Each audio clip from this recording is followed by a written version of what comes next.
দুঃখজনক ব্যাপারটি হচ্ছে যে আমিও যখন এসেছি আমি নর্মালভাবে নিয়েছি। আমি যখন এসেছি আমাকে ধরেছে, ভাইয়া কার্ড দেখান। আমি কার্ড বের করেছি।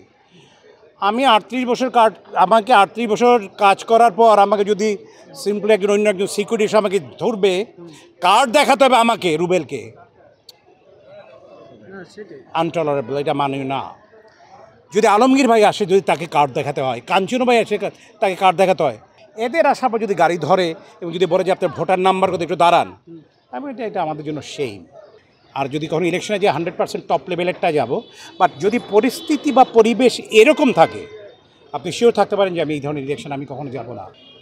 আপনি যদি ওই ব্যাপারটি মানে যদি টেনে আনতে চান, তাহলে আমি বলবো যে এটা এক্সট্রিমলি ব্যাড। আমি এটার পক্ষপাতী না। শিল্পী হিসেবে ইলেকশন আমি সেই 86 সাল থেকে আমি এখানে হিরো হিসেবে কাজ করছি। বাট আমি 81 থেকে কিন্তু ফিল্মের সাথে মোটামুটিভাবে জড়িত। বিকজ আমি 81-এ যখন জীবননগর ছবিতে গান করি, প্লেব্যাক সিং করি, দ্যাট ওয়াজ 1981, তখন থেকে একটু হলেও আমি আসতাম। তখন থেকে দেখেছি যে এটার পরিবেশগত দিক বা সর্বকিছুর মধ্যে সৃজনশীলতা বলেন, একদম অন্যরকম একটি ভ্রাতৃত্ববোধ বলেন, সেই ব্যাপারটি ছিল।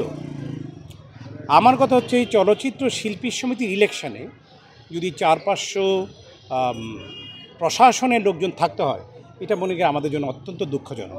এটা আমি কোনোভাবেই এটা আমার কাছে গ্রহণীয় না, এটা আমি চাই না। আমার কথা হচ্ছে আমরা দুই গ্রুপ আমরা একসাথে বসবো, ভাত খাবো, গল্প করব, আপনারা আসবেন, ইলেকট্রনিক মিডিয়া এবং প্রিন্ট মিডিয়ার ভাইরা আসবে, আমরা দুই দলের হট্টগোল করবো, গান করব, বাজনা করব। দেন ভোটের সময় যারা ভোট দিবে, ভোট দেওয়া শেষ হলো, আবার দুই গ্রুপ একসাথে মিলে আমরা একসাথে চলাফেরা করব। এইটা আমি চাই। কিন্তু আমি প্রত্যেকটি জায়গায় বলেছি, আপনাদেরকে বলে দিই, এই ধরনের অবস্থা যদি আগামীতেও চলতে থাকে, I am the last person, আমি আর কখনোই ইলেকশনে যাব না। আর যদি কখনো ইলেকশনে যে 100% টপ লেভেলেরটা যাব, বাট যদি পরিস্থিতি বা পরিবেশ এরকম থাকে, আপনি শিওর থাকতে পারেন যে আমি এই ধরনের ইলেকশন আমি কখনো যাব না। বিকজ সেইখানে সবচেয়ে মানে আমাদের দুঃখজনক ব্যাপারটি হচ্ছে যে আমিও যখন এসেছি আমি নর্মালভাবে নিয়েছি। আমি যখন এসেছি আমাকে ধরেছে, ভাইয়া কার্ড দেখান। আমি কার্ড বের করেছি। আমি 38 বছর আমাকে 38 বছর কাজ করার পর আমাকে যদি সিম্পলি অন্য একজন সিকিউরিটি এসে আমাকে ধরবে, কার্ড দেখাতে হবে আমাকে, রুবেলকে। আনটলারেবল, এটা মানি না।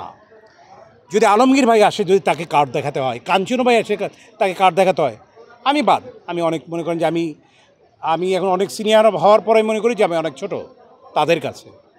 আলমগীর ভাই, ভাইয়া, জাভেদ ভাই, উজ্জ্বল ভাই, কাঞ্চন ভাই, মৌসুমি, পপি, পূর্ণিমা, শাবনূর, এদের আসার পর যদি গাড়ি ধরে এবং যদি বলে যে আপনার ভোটার নাম্বার কথা একটু দাঁড়ান, আমি এটা আমাদের জন্য সেইম।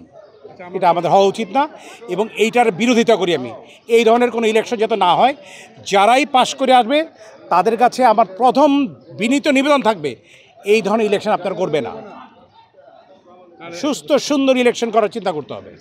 এইটা নিয়ে আসলে অনেক কথা বলা উচিত, আবার বলা উচিত, যেহেতু ইলেকশনের ব্যাপারে আমি কিছু কথাটাকে আমি উজ্জ্বল রাখছি, কিন্তু আমি আবারও বলে দিচ্ছি, এই ধরনের পরিস্থিতি হলে আমি ফার্দার আমি এটার মধ্যে যাব না। ইট মিনস আমি এই ধরনের পরিস্থিতির সাথে আমি মিলাতে চাই না নিজেকে। আমি এই ধরনের পরিস্থিতিতে ইলেকশন করতে চাই না।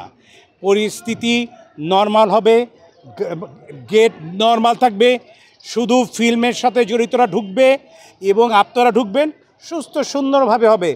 এখন সেইখানে যদি আলমগীর ভাই, উজ্জ্বল ভাই, একটু আগে বলেছি, শাবনূর, পপিকেও যদি তাদের কার্ড দেখিয়ে ঢুকতে হয় এফডিসিতে 30-40 বছর কাজ করার পরেও, আমি মনে করি এটা তাদেরকে অসম্মান করা।